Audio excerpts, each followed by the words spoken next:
Address ஏதோ போட்டுருக்கு, படிச்சு சொல்லுங்க. 66 பரலோகம் 10வது தெரு, எதிர் வீட்டுக்கு அருகே சரி.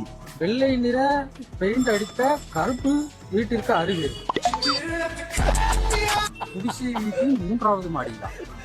குடிசை வீட்டுல 3வது ஃப்ளோரா, 3rd ஃப்ளோர்? குடிசை வீடுன்னு சொல்லுவீங்க, அதுல எப்படிப்பா 3வது ஃப்ளோர் வரும்? என்னங்க எனக்கு ஒண்ணுமே புரியலையா. அடையாளம் யார் அடையாளம்? அந்த ஆளோட அடையாளம். சரி சரி, படிக்க சொல்லுங்க எப்படி இருப்பாரு. கருகருவென பால் நிறத்தோடு முக்கிய அடையாளம் இரு கண்களா.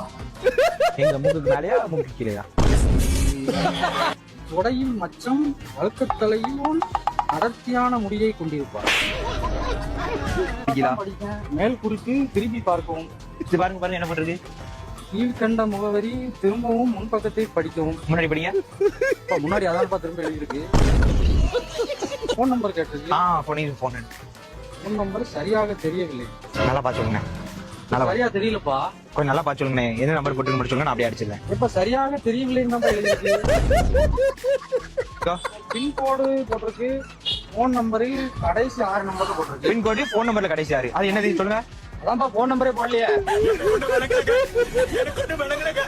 பின்கோடு போன் நம்பரில் கடைசி 6 எண்ணு போட்டிருக்கு. அதான் அப்ப போன் நம்பர்ல கடைசி 6 நம்பர் மட்டும் சொல்லுங்க. போன் நம்பரே எழுதலையே.